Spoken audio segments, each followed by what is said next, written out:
Le détroit d'Ormuz est fermé, selon les gardiens de la révolution iranienne. Bien sûr, si vous écoutez d'autres sources, vous pourriez entendre une version différente. Mais c'est la nouvelle qui tombe en ce moment. Les gardiens ont publié ce communiqué sur leurs agences de presse. C'est l'ISNA, entre autres.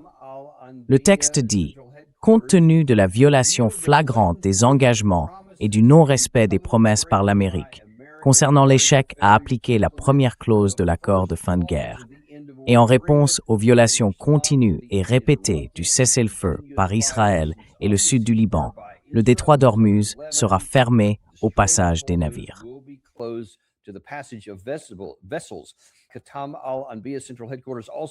Le quartier général central de Khatam al-Anbiya a également précisé qu'il s'agissait de la première étape en réponse à la violation des engagements par l'ennemi, et que si l'agression se poursuit, les prochaines mesures seront planifiées pour contraindre l'ennemi à respecter ses engagements. Alors écoutez, c'est quelque chose qui m'inquiète depuis longtemps, et ils l'ont bien souligné ici.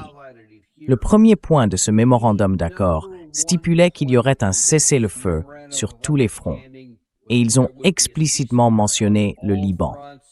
Vous vous souvenez peut-être du premier cessez-le-feu, celui qui est entré en vigueur après 40 jours d'affrontement, je crois que c'était le 8 avril, et qui précisait lui aussi que le cessez-le-feu s'appliquait au Liban.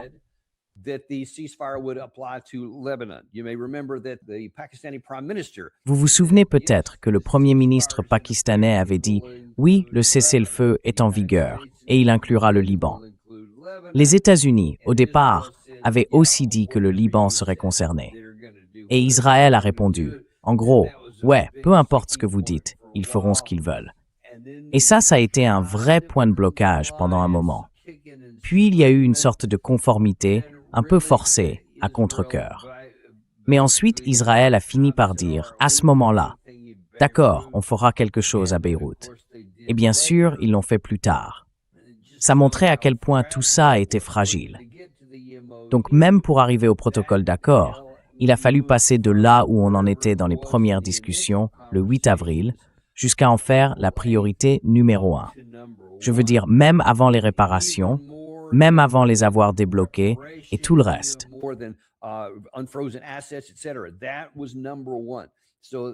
C'était le premier point. Du côté iranien, c'est très clair. Leur priorité absolue, c'est la fin de la guerre sur tous les fronts.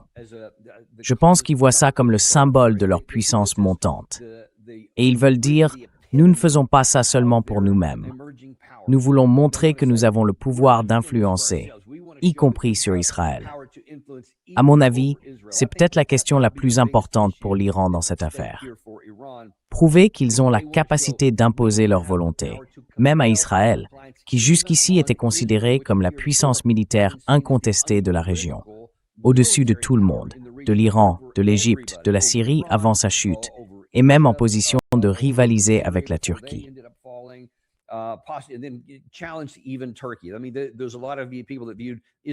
Je veux dire, beaucoup de gens considèrent qu'Israël, encore plus que la Turquie, pourtant membre de l'OTAN, bénéficie du soutien des États-Unis. C'est comme ça qu'ils le voient. Donc je pense qu'aujourd'hui, le vrai enjeu, c'est que l'Iran veut montrer sa force et prouver qu'il peut utiliser les États-Unis pour contraindre Israël à se plier dans la région. Et si l'Iran y parvient, surtout dans ce cas précis, ça enverra un message très fort au reste de la région sur qui, au final, détient vraiment le pouvoir. Si les États-Unis font ce que l'Iran demande et amènent Israël à se conformer, ce sera uniquement parce que Téhéran en aura fait sa priorité absolue et aura exigé que ce soit respecté.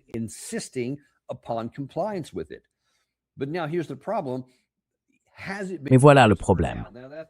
Est-ce que c'est fermé pour l'instant? Alors que ce soit le cas ou non, ça ne change pas vraiment les dynamiques dont je viens de parler.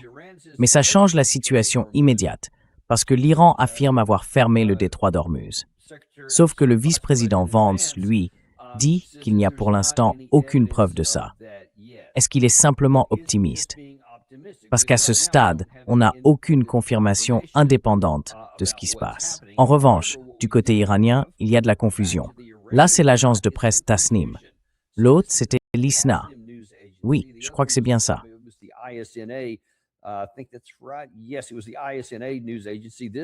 Oui, c'était l'agence de presse ISNA. Celle-ci, c'est l'agence iranienne Tasnim. Et il rapporte que le porte-parole du ministère iranien des Affaires étrangères, Ismail Baghaei, a rejeté les informations des médias affirmant que le détroit avait été fermé, qualifiant ces allégations de sans fondement. Donc, on a les gardiens de la Révolution qui publient ici un communiqué assez détaillé. C'était à 9h24. Et puis, on voit celui-ci, à 8h22, qui est sorti avant, disant déjà que ces informations étaient infondées. Alors, la question qu'on doit se poser, c'est qui est vraiment aux commandes et quelle est, en réalité, la position de l'Iran?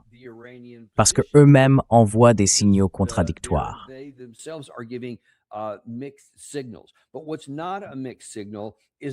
Mais ce qui n'est pas un signal contradictoire, c'est que la question reste bien au premier plan. Elle reste prioritaire. Et sans ça, il n'y aura pas d'accord à long terme. Alors la vraie question, c'est que va-t-il se passer à l'intérieur d'Israël et du Liban? Et voici la nouvelle tombée ce matin. Malgré la trêve, c'est le Times of Israel qui le rapporte. Malgré la trêve, l'armée israélienne frappe le Liban après de nouvelles attaques du Hezbollah. Au moins 27 morts annoncés. Information importante ici. Israël, toujours selon la perspective israélienne, a mené une série de frappes dans le sud et l'est du Liban, dans la nuit et jusqu'à samedi matin.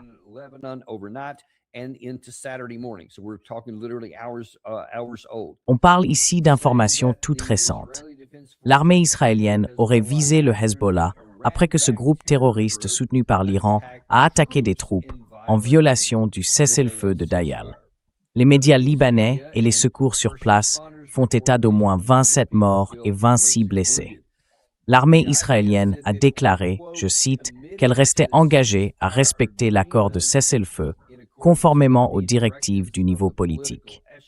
Mais elle a frappé le Hezbollah dans le sud du Liban après que le groupe terroriste a tiré environ 50 projectiles sur des cibles israéliennes lors de plusieurs incidents distincts dans la nuit.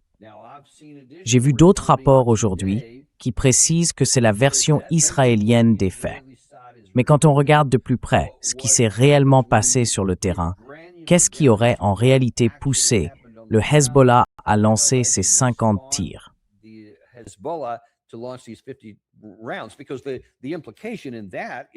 Parce que ce que ça sous-entend, c'est qu'en gros, Israël n'a fait que se défendre. Enfin, qu'est-ce qu'ils auraient pu faire d'autre? Si le Hezbollah tire une cinquantaine de projectiles, ils n'allaient pas rester les bras croisés, évidemment. Mais ensuite, quand on regarde ce qui s'est passé sur le terrain, d'après des informations séparées que j'ai eues plus tôt dans la journée, les forces israéliennes avançaient dans certaines zones. Et quand elles sont entrées dans des secteurs où elles n'étaient pas auparavant, il y a eu une réaction du côté du Hezbollah, et c'est à ce moment-là qu'ils ont tiré ces roquettes. Alors Israël dit, nous, on ne tirait pas, on se déplaçait simplement vers d'autres zones. Et c'est en violation du cessez-le-feu qu'ils ont ouvert le feu. Et bien sûr, ils ont riposté. Et on a vu qu'ils n'ont pas seulement répondu aux tirs des lanceurs de roquettes, mais qu'ils ont aussi frappé le sud et l'est du Liban.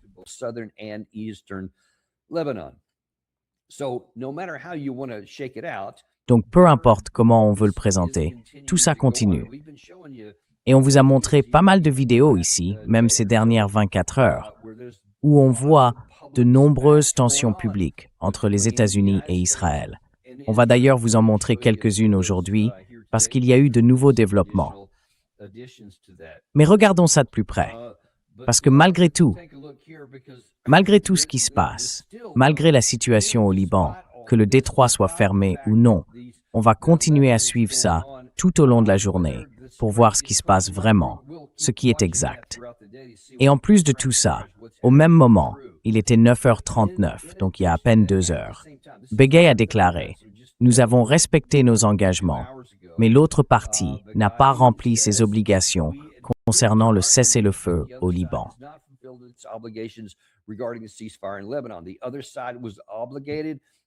L'autre partie avait l'obligation de contraindre Israël à respecter le cessez-le-feu, mais elle ne l'a pas fait. Si l'autre partie refuse de tenir son engagement, l'Iran répondra de la même manière. Et c'est là le point commun. Regardez ce document original du Corps des gardiens de la Révolution islamique et notez la partie inférieure. C'est la première étape en réponse à la violation de l'ennemi. Si l'agression continue, les étapes suivantes seront planifiées et mises en œuvre pour obliger l'ennemi à respecter ses engagements. Vous voyez donc que, sur ces 2 points au moins, que ce soit le corps des gardiens ou le corps diplomatique, ils sont sur la même ligne. Alors, que le détroit soit fermé ou non en ce moment, la position iranienne semble très claire. Il y aura soit le respect des engagements, soit des conséquences.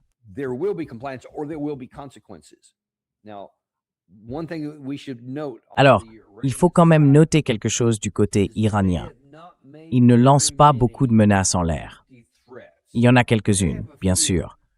Mais la plupart du temps, quand ils disent « voilà ce qu'on fera si ceci n'arrive pas ou si cela se produit, voici comment on réagira », eh bien, ils le font. Donc si certains pensent qu'ils ne sont pas sérieux, qu'ils veulent juste garder le détroit ouvert pour que le blocus soit levé, pouvoir faire sortir leurs navires, récupérer leur argent et recommencer à vendre leur pétrole sur le marché international. Je crois que vous vous trompez sur la situation. Parce que, comme on vous le répète depuis un moment, on voit encore aujourd'hui de plus en plus de signes qui vont dans ce sens.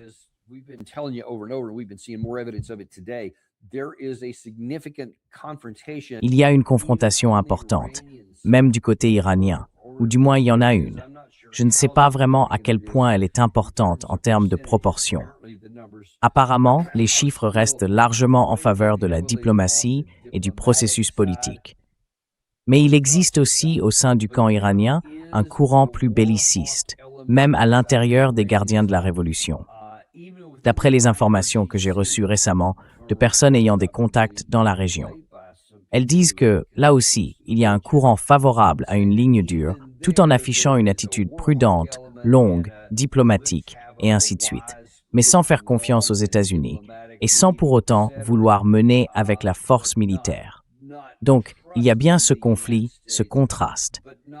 On verra bien si le détroit est fermé ou non.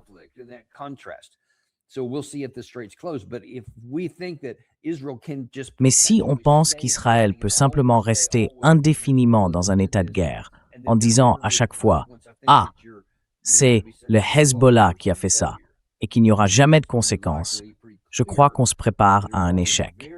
Parce qu'il me semble assez évident, assez clair, que l'Iran prend ses déclarations très au sérieux et qu'il est déterminé à agir. Cela dit, encore une fois, il est 9h27 ce matin. Sur une autre agence de presse, Fars News, basée en Iran, il confirme que le porte-parole du ministère des Affaires étrangères a déclaré que la délégation iranienne se rendra en Suisse pour faire le suivi et exiger la mise en œuvre de l'accord de l'autre partie. Donc, la diplomatie continue, même si Israël poursuit les combats, et que Netanyahou, lui et son gouvernement, continuent de résister aux pressions du président Trump. On voit bien, ils vont quand même avancer vers les négociations.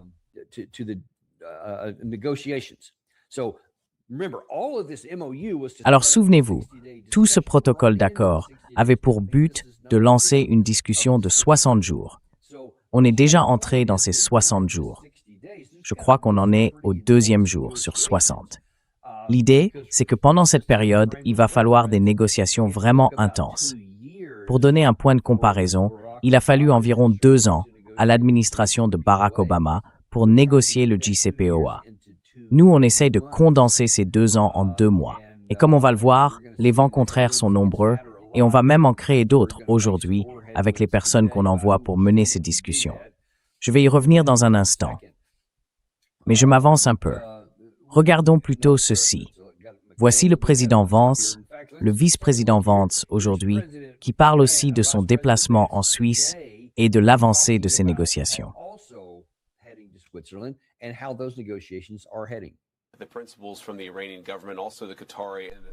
Les représentants du gouvernement iranien, ainsi que ceux du Qatar et du Pakistan, arrivent.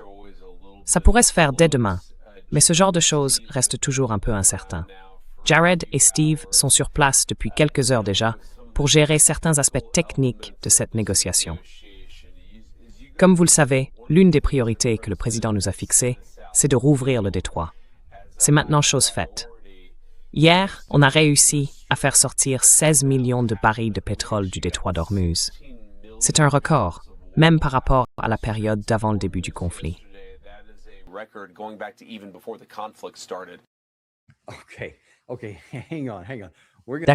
D'accord. Attendez. On va revenir sur ce que vous avez dit au début dans un instant. Mais 16 millions de barils par jour sont sortis hier. Et c'est un record, même avant le début de la guerre. Vérifions les données. C'est un peu comme revoir le ralenti pour voir si ça tient la route. Ces chiffres viennent du suivi du détroit d'Ormuz. L'Iran a déclaré samedi qu'il fermait le détroit en raison de ce qu'il décrit comme des violations du cessez-le-feu entre les États-Unis et l'Iran.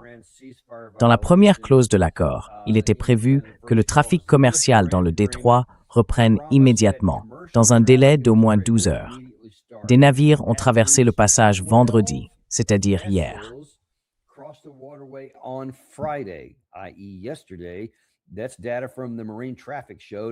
Les données de Marine Traffic ont montré que 25 navires commerciaux ont traversé le détroit jeudi. C'est le chiffre le plus élevé depuis le mois d'avril. Mais avant la guerre, le nombre moyen de navires par jour se situait entre 100 et 130. Ça variait entre les deux. Alors, si vous dites que 12 d'entre eux sont passés et que c'est un record pour le pétrole, il va falloir m'aider à faire le calcul, Monsieur le vice-président, parce que je ne vois pas comment on peut atteindre environ 10% du flux quotidien d'avant, et que ça puisse quand même être un record, alors qu'on en avait 100 ou 130 auparavant. Donc, il faut prendre le chiffre le plus élevé. Vous dites que c'est un record. Alors, comment se fait-il que, quand 130 navires passaient, il y avait moins de pétrole qu'avec 12 hier?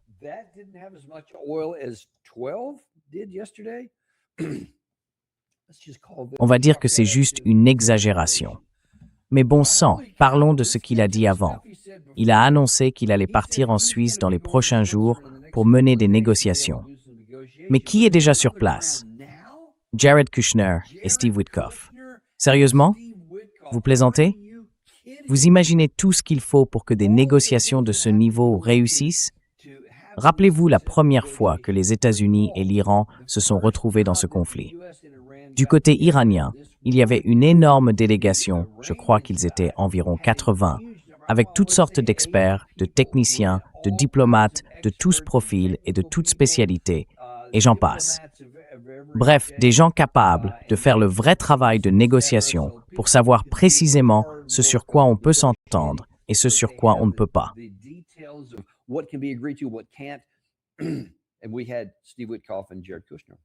Et on avait Steve Witkoff et Jared Kushner. Et maintenant ici, on a celui qui dirige tout ça, celui qui va le mener, le vice-président Vance. Il a encore une chose à dire là-dessus dans un instant, mais restons un peu sur ce point. Jared Kushner et Steve Witkoff, ce sont les deux qui menaient les négociations en février.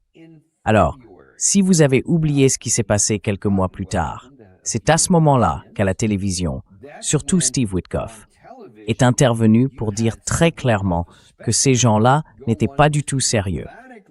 En fait, ils se vantaient d'avoir assez de matière nucléaire pour fabriquer 10 bombes. Et moi, j'ai dit, c'est ça votre stratégie.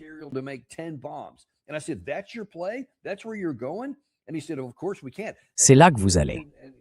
Et il a répondu, bien sûr que non, on ne peut pas.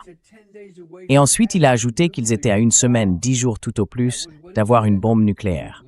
C'est ce qu'il a dit. Une bombe nucléaire.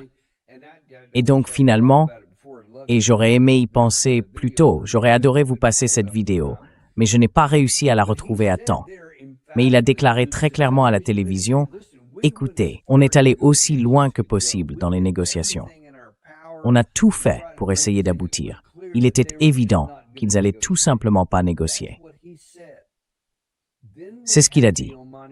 Puis, le 27 février, le ministre omanais des Affaires étrangères a affirmé que la veille, la partie iranienne avait fait marche arrière et avait dit « Oui, nous sommes prêts à négocier. »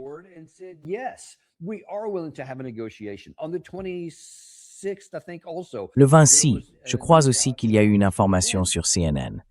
À ce moment-là, Abbas Araghchi disait que c'était le meilleur accord de négociation qu'on ait eu jusqu'à présent. Les choses se passaient très bien.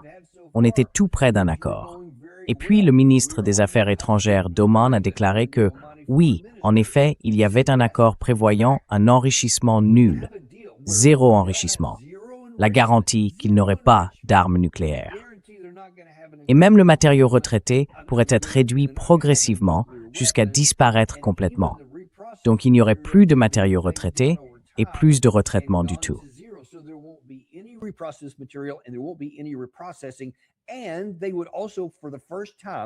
Et pour la première fois, vraiment la toute première fois à ce moment-là, ils mettaient sur la table la question même de leur soutien à leurs alliés régionaux, ce qu'on appelle les proxys, le Hezbollah, le Hamas et les Houthis. Ils acceptaient d'en parler ouvertement et ils mettaient aussi sur la table les missiles longue portée, en disant au moins qu'ils étaient prêts à en discuter. C'était littéralement une occasion en or. On l'a jeté à la poubelle et on est passé à autre chose. Et ensuite, Witkoff est allé mentir à tout le monde devant les caméras en expliquant à quel point c'était mauvais. Pendant ce temps, du côté iranien et du côté omanais, les intermédiaires disaient que c'était le meilleur résultat qu'on ait eu jusqu'à présent. Et après ça, on est parti en guerre.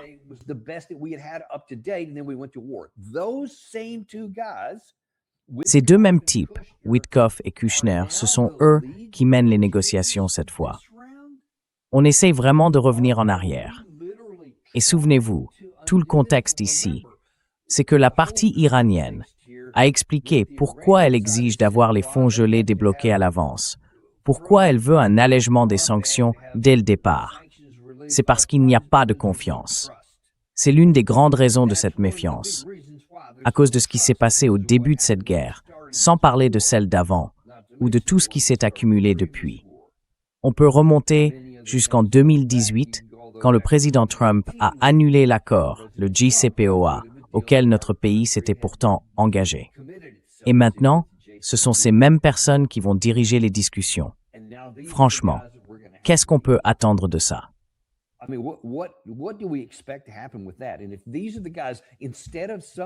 Et si ces types-là, au lieu d'être quelqu'un qui s'y connaît vraiment en diplomatie, un expert des affaires iraniennes, quelqu'un qui comprend la culture du côté iranien, qui connaît à fond leur histoire et tout le reste, qui sait comment leur parler et quel langage utiliser pour qu'ils comprennent ce que les mots veulent dire. Enfin, tout ce genre de choses, cette expertise technique et toutes les bases qu'on attend, que ce soit pour les systèmes énergétiques, les routes de transit dans le Golfe et tout le reste, eh bien, tout ça devrait être le minimum requis pour commencer. Mais là, on démarre avec ces deux types. Et malheureusement, J.D. Vance lui-même dit, « Eh bien, vous savez quoi? Je ne suis pas vraiment le meilleur du lot non plus. »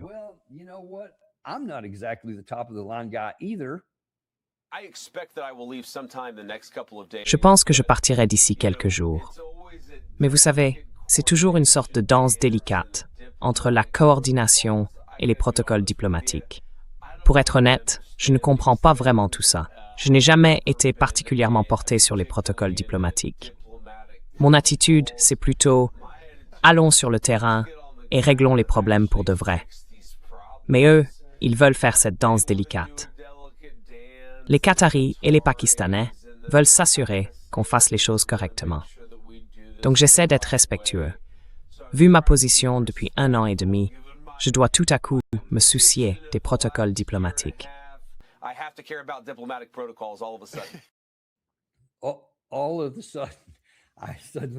Tout à coup, je dois m'en préoccuper. Franchement, vous envoyez deux types qui ont un passé récent de diplomatie désastreuse, qui ont menti effrontément face caméra. Et croyez-moi, personne ne sait mieux à quel point ils ont menti que leurs interlocuteurs dans ces mêmes négociations.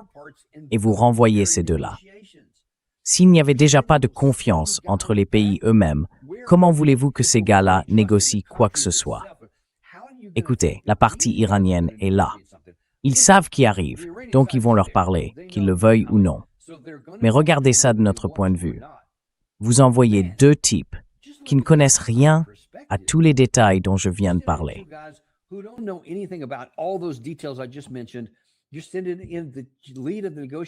Vous envoyez le chef de l'équipe de négociation à un type qui, d'après ses propres mots aujourd'hui, dit « Je ne suis pas vraiment un expert en diplomatie ». Franchement, je lui reconnais le mérite de l'admettre publiquement. Il se dit sans doute « Je suis un gars intelligent, je veux que ça se termine, et j'ai, en principe, l'autorité du président des États-Unis. » On ne peut pas imaginer quelqu'un de plus haut placé. Ce n'est même pas le secrétaire d'État, c'est le vice-président du pays. Ça montre à quel point la Maison-Blanche veut que ça aboutisse. Mais enfin, pourquoi envoyer quelqu'un là-bas qui ne sait même pas ce qu'il fait sur le plan technique?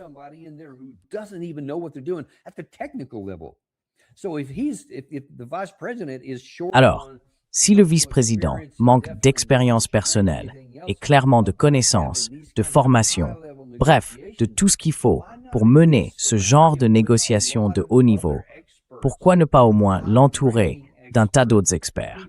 Des experts de haut rang, des gens avec des décennies d'expérience, et qu'on retire ces deux types de cet avion, bon sang, qu'on ne les envoie même pas là-bas parce qu'ils ne peuvent rien apporter de positif. Rien du tout. Tout ce qu'ils peuvent faire, c'est du négatif. Et si vous dites qu'il faut quelqu'un sur place pour exécuter les consignes du président Trump, eh bien, c'est J.D. Vance, pas ces deux autres-là. Et souvenez-vous aussi, en plus de ce que je vous ai dit sur leurs mensonges et tout le reste, il y avait à l'époque des rapports disant que Witkoff, en particulier, passait son temps au téléphone. Pour parler à qui, vous croyez? À sa bouée de sauvetage. Et devinez qui c'était?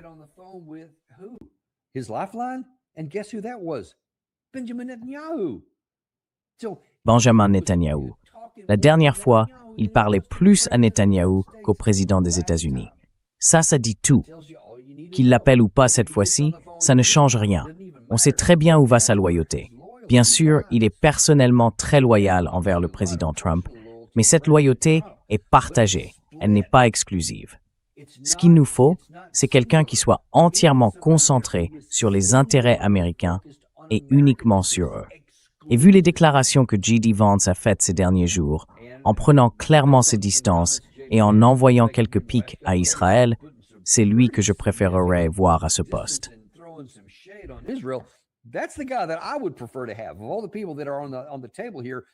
Parmi toutes les personnes autour de la table ici, et j'inclus le secrétaire d'État Rubio là-dedans, il faut clairement le tenir à l'écart de l'avion, parce que ses loyautés sont très partagées. En revanche, J.D. Vance, lui, semble vraiment incarner la priorité à l'Amérique, et c'est ce type-là qu'on veut voir à la manœuvre. Mais alors, les deux autres, eux, ça va vraiment poser de gros problèmes. Donc, je ne retiens pas trop mon souffle, en pensant que les choses vont bien se passer ici en Suisse, du moins pas pour ce premier tour. On va devoir voir comment ça évolue, parce que la partie iranienne va lui parler.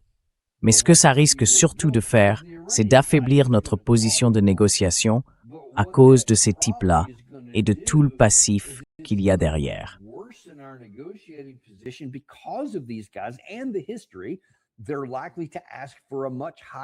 Ils vont probablement demander une concession bien plus importante dès le départ que sur tout le reste. Et donc, quand on parle du programme nucléaire, parce que c'est vraiment le cœur du problème ici, il y a plusieurs points à considérer. D'abord, que va-t-il se passer dans le détroit d'Ormuz après les 60 jours? Quelle part des fonds gelés va être débloquée, quand, selon quel calendrier et sur quels critères? Et puis bien sûr, il y a la question nucléaire. Qu'est-ce qu'on fait du matériau retraité? Qu'est-ce qu'on fait de leur capacité d'enrichissement? Et qu'est-ce qu'ils doivent faire pour prouver qu'ils ne vont pas relancer un programme nucléaire? Ce sont ces grands points qu'il faut vraiment clarifier ici.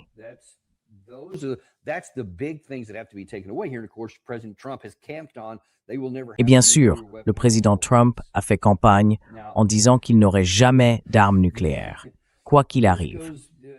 Alors tout ça remonte à l'époque où nous avions un accord qui limitait réellement leur programme nucléaire et qui incluait une déclaration selon laquelle ils ne produiraient ni ne chercheraient jamais à obtenir une arme nucléaire.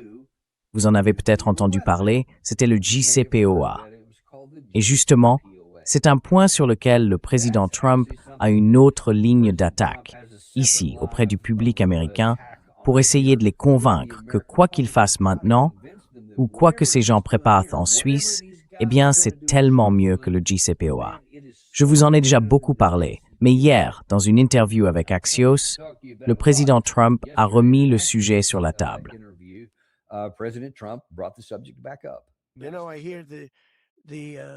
Vous savez, j'entends parler du JCPOA, cette catastrophe nucléaire d'Obama. C'était vraiment terrible. Quand Obama est parti, il n'a pas frappé leur armée. Il n'a pas touché leur marine, ni détruit leurs forces aériennes. Moi, j'ai détruit leurs forces aériennes. J'ai détruit leur système anti-aérien. C'est pour ça qu'on volait là-bas, sans aucune gêne. On avait désactivé tout le mode furtif. Il ne pouvait strictement rien faire. Lui, il n'a rien fait de tout ça. Il n'a pas éliminé leurs dirigeants. Moi, je l'ai fait 2 fois et demi pour être précis. Il n'a rien fait contre Soleimani. Moi, j'ai tué Soleimani. Et j'ai tué l'ayatollah, plusieurs responsables des gardiens de la révolution. Et malheureusement, j'ai blessé l'autre ayatollah.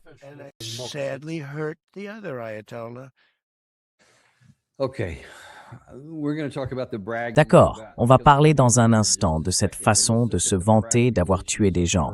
Mais d'abord, regardons les aspects pratiques. Encore une fois, il dit « J'ai détruit leur marine ». Et comme à chaque fois qu'il sort ça, on remet les choses au clair. Non, c'est pas vrai. Tu as fait exploser pas mal de vieux navires, les bâtiments de surface classiques qu'ils avaient pour la plupart amarrés dans les ports. Ils ne participaient même pas à cette guerre. Oui, tu en as détruit 158, c'est vrai.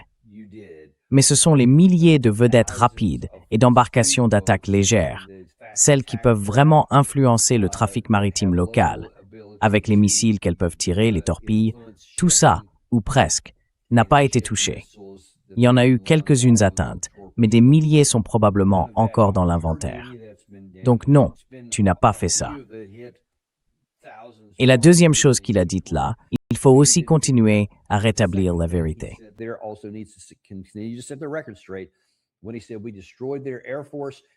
Quand il a dit qu'on avait détruit leurs forces aériennes et leur capacité de défense antiaérienne, il suffit de regarder ce graphique ici et de se demander « Pardon, qu'est-ce que vous avez détruit exactement ?»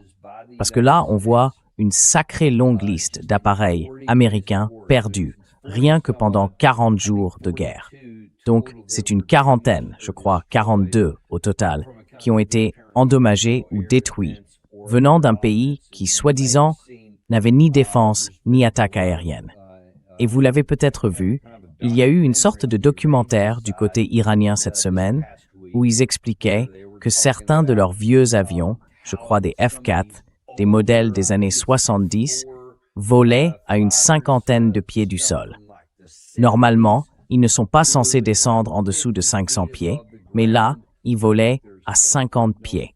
Et ils sont allés frapper des cibles au Koweït dès le début de la guerre.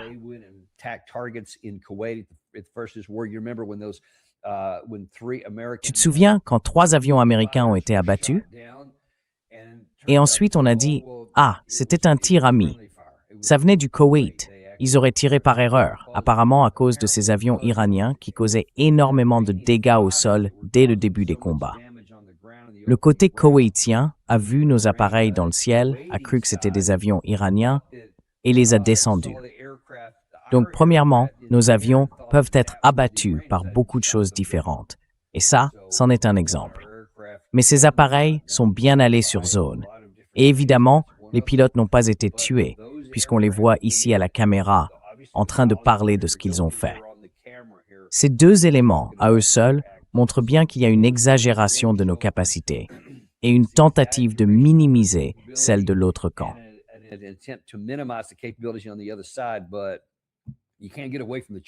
Mais on ne peut pas ignorer ce graphique, franchement. Ça fait énormément d'appareils complètement détruits dans toutes sortes de situations, et tout ça en 40 jours. En gros, c'est presque 1 par jour.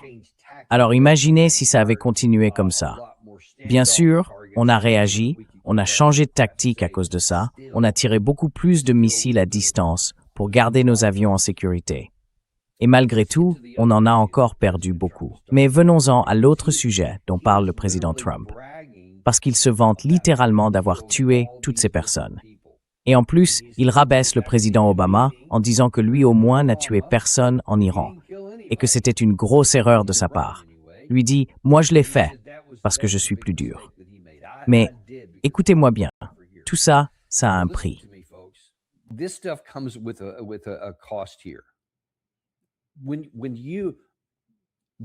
Quand on se vante d'assassiner des gens à tout va, c'est humain. Les gens ne vont pas rester les bras croisés. L'intention, de notre côté, c'est un peu, vous savez quoi, on va juste tuer un tas de gens. On va assassiner ces personnes. Et si elles ne font pas ce qu'on dit, les meurtres continueront. On descend la liste. On élimine les uns après les autres, jusqu'à ce qu'ils finissent par se soumettre à ce qu'on veut. Et là, on arrête de les tuer, et tout le monde vit heureux pour toujours. C'est un peu cette illusion qu'on retrouve souvent dans l'histoire humaine. Sauf que, dans les faits, ça ne marche pas vraiment comme ça. Vous vous souvenez peut-être, il y a 2 ou 3 semaines, je crois, il y avait eu des articles disant que la fille du président, Ivanka Trump, aurait été la cible d'une tentative d'assassinat par les Iraniens.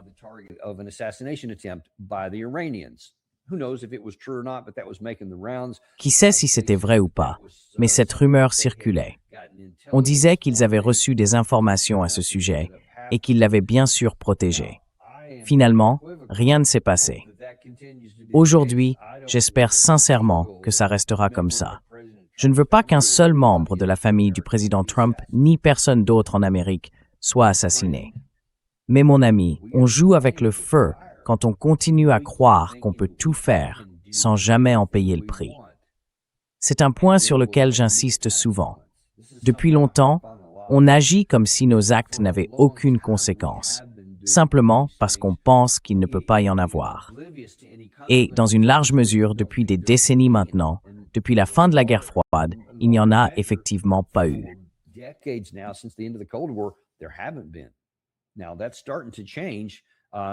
Et ça commence à changer. La guerre entre la Russie et l'Ukraine en est un exemple parfait. Les conséquences commencent à tomber. Et maintenant, les gens réagissent vraiment. Mais dans ce cas précis, c'est encore autre chose. Et j'ai peur que si on continue à utiliser l'assassinat comme un outil de politique, sans ciller, sans même se soucier de la morale ou de la légalité, à un moment donné, il sera inévitable que quelqu'un, une victime de ces assassinats, un membre de sa famille, ou même un pays, finisse par riposter. Parce qu'il faut se souvenir que quand il s'est vanté dans cet extrait d'avoir assassiné leur chef suprême, ce n'était pas seulement le chef suprême qui l'a tué, il a aussi tué sa femme.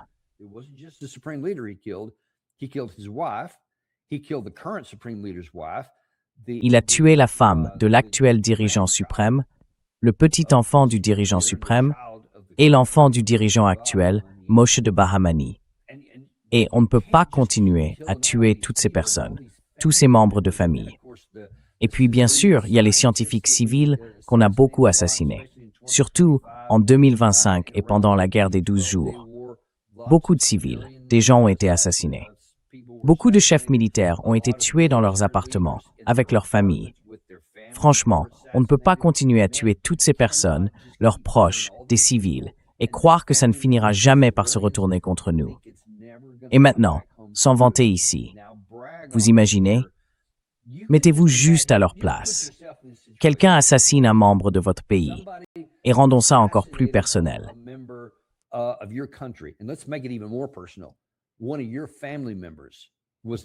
Un membre de votre famille a été touché, et certains des leurs ont été tués dans les échanges de tirs ou par le missile qui est tombé et les a tués.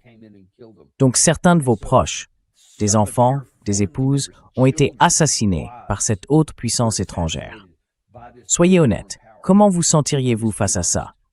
Vous seriez d'accord avec ça? Vous diriez, bon, c'est la guerre, c'est une partie désagréable, mais c'est comme ça, c'est la vie? Vous diriez, ça arrive, mais je ne vais rien faire. Ou bien vous serreriez les dents en disant, je veux la justice, je veux me venger.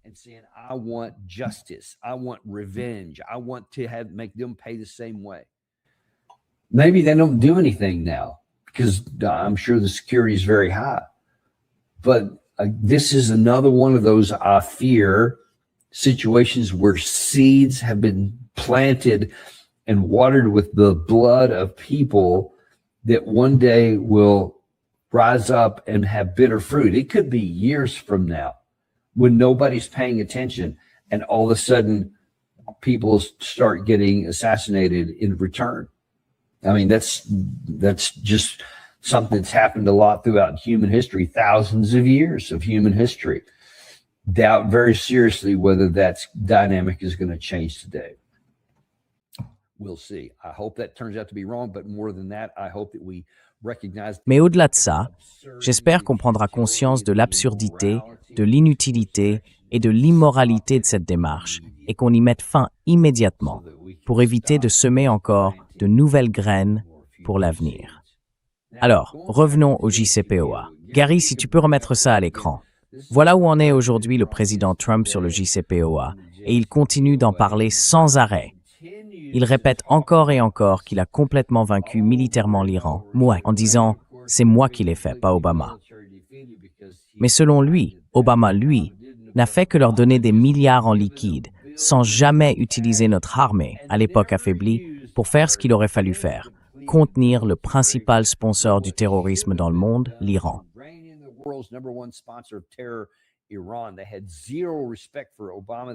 Ils n'avaient aucun respect pour Obama. Ils pensaient qu'il était comme Joe Biden, endormi, un dirigeant faible et inefficace. Et là-dessus, ils avaient totalement raison. L'Iran a fait ce qu'il voulait pendant 47 ans, jusqu'à ce que j'arrive et que je change tout ça. Bien sûr, comme il vient de le dire dans cet extrait. Je suis en train de démonter tout ce qu'il y avait en place ici. Mais écoutez, ce n'est pas le JCPOA. Et au-delà de Truth Social et des déclarations, on ne peut même pas vraiment comparer les deux. Le vice-président Vance, lui aussi, a été envoyé pour essayer de convaincre tout le monde en Amérique que ce n'est pas le JCPOA. En réalité, c'est bien mieux.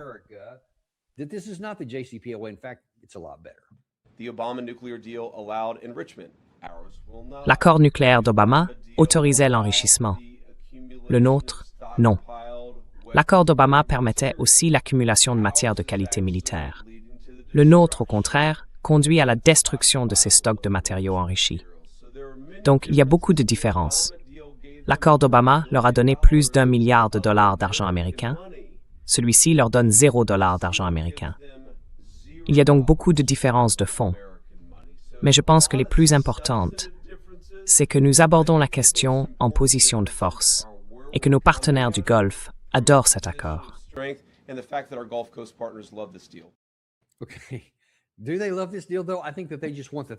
Est-ce qu'ils aiment vraiment cet accord? Je pense qu'ils veulent surtout s'en débarrasser, le retirer de la table. Souvenez-vous, il y avait déjà un accord, pas seulement le JCPOA, qui faisait tout ce qu'il décrit là, sauf une différence. Il a raison, il y a bien une différence. Enfin non, en fait, il s'est trompé. Il a dit que cet accord-là ne prenait pas en compte le matériau retraité. Celui-ci le ferait. Mais non, 25 000 livres de matériaux retraités ont été sortis du pays dans le cadre du JCPOA.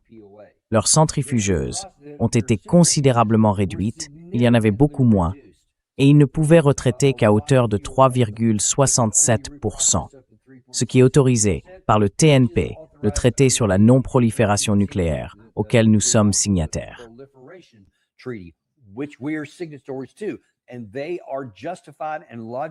Et ils ont raison. Et logiquement, ils peuvent le faire, parce que, légalement, ils ont signé ce fichu traité. Maintenant, on ne peut pas juste dire « je m'en fiche qu'ils aient signé un traité, je ne l'aime pas, je veux qu'ils en fassent moins ». On peut le vouloir autant qu'on veut, mais dans ce cas, il faut sortir du traité. Par contre, on ne signe pas un traité qui dit « on respectera ces conditions comme tous les autres signataires », pour ensuite revenir plus tard et dire « ouais, finalement, on oublie ». Non, ça ne marche pas comme ça. On ne peut pas dire « je ne vais rien donner, je ne vais rien changer, je veux juste que vous respectiez toutes les clauses, mais celle qui vous avantage, vous ne pouvez pas l'avoir ». Non, il faut passer à autre chose. Ça ne fonctionne tout simplement pas comme ça.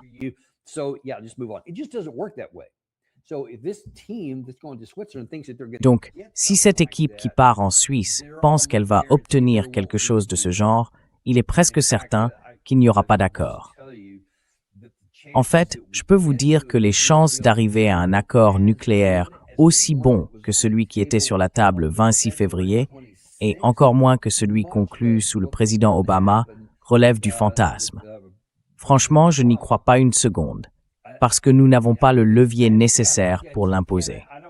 À l'époque, le président Obama avait un levier grâce aux sanctions. Et écoutez-moi bien, c'est un point important à comprendre.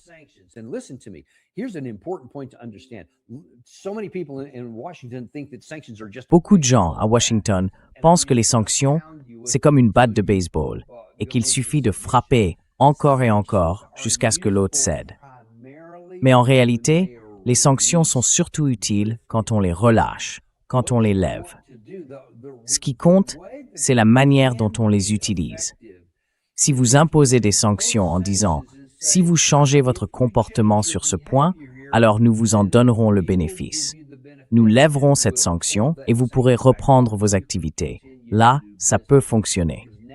Parce que dans ce cas, vous créez une incitation de l'autre côté à respecter les conditions puisqu'ils ont quelque chose à y gagner. Il faut qu'il y ait du donnant-donnant. On ne peut pas juste exiger et prendre. Ça ne marche pas comme ça. Et on en fait la démonstration en ce moment même.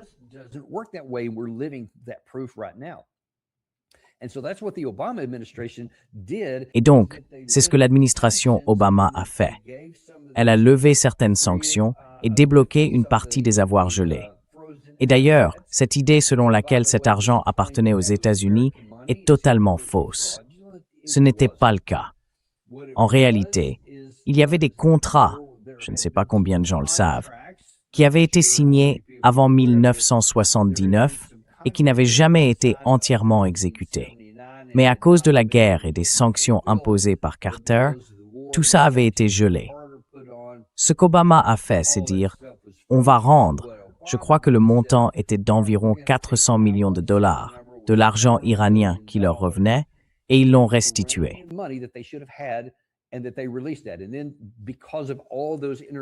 Et puis à cause de toutes ces années où l'argent était resté dans les banques, il avait généré des intérêts. Je crois que ça représentait environ 1,3 milliard de dollars, ce qui explique le total d'1,7 milliard qu'ils ont aussi libéré. Des intérêts iraniens, accumulés sur de l'argent iranien. Ce n'était jamais notre argent. Donc, comme l'a dit le président Trump il y a quelques jours, ce dégel d'avoirs, eh bien, c'était de toute façon l'argent des Iraniens.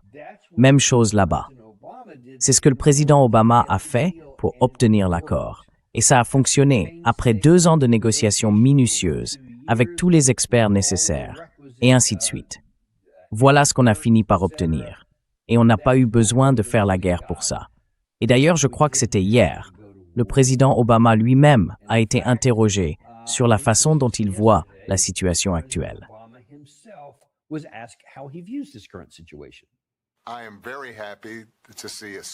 Je suis très heureux de voir un cessez-le-feu et j'espère vraiment qu'il tiendra. Mais si on revient à la raison initiale de cette guerre, il y avait un accord en place dans lequel l'Iran s'était engagé à ne pas développer d'armes nucléaires. Cette administration, ou une version précédente de cette administration, s'en est retirée. Et cela a ensuite poussé l'Iran à développer davantage de capacités nucléaires.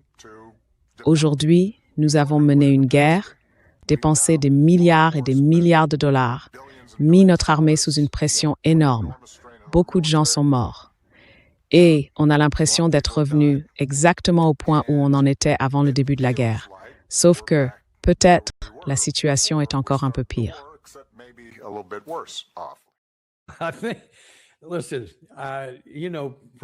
Écoutez, vous savez, le président Trump n'hésite jamais à sortir la batte de baseball contre le nom de Barack Obama et à l'accuser de toutes sortes de choses. Et ce n'est pas réciproque, parce qu'en réalité, le président Obama a largement minimisé la situation. C'est un peu pire que ce qu'il a dit. En fait, c'est bien plus grave. Toute cette guerre c'est nous qui l'avons déclenché. Et maintenant, on essaie de revenir à quelque chose qui ressemble vaguement à ce qu'on avait en 2015 ou en 2018, quand le président Trump s'est retiré pour la première fois. Et encore moins à ce qu'il avait réussi, presque miraculeusement, le 26 février de cette année, et qu'on a aussi jeté à la poubelle.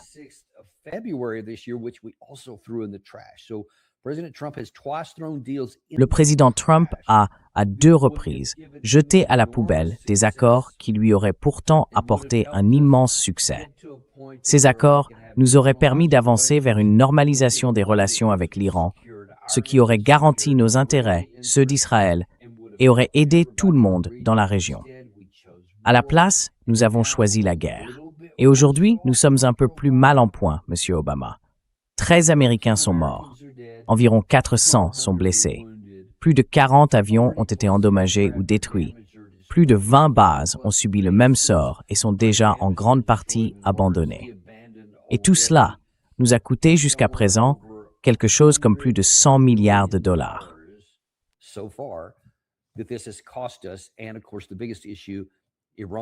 Et bien sûr, le plus gros problème, c'est que l'Iran sort de là en contrôlant le détroit d'Ormuz. Vous n'allez pas leur reprendre ça, ni par la diplomatie, ni par la force. Ils vont récupérer une partie de leurs avoirs gelés qu'ils n'auraient jamais récupérés si on avait conclu l'accord en février. Ils vont aussi obtenir un allègement des sanctions qu'ils n'auraient jamais eu avec l'accord qui était sur la table en février. Donc oui, tu vois, c'est bien pire. Et tu sais, on n'a pas de sponsor parce qu'on déteste vous bombarder de pubs. Moi, je n'aime pas ça. Alors, montre un peu de soutien, abonne-toi, mets un j'aime et envoie ça à quelqu'un à qui tu tiens. Like, and send this to somebody you care about.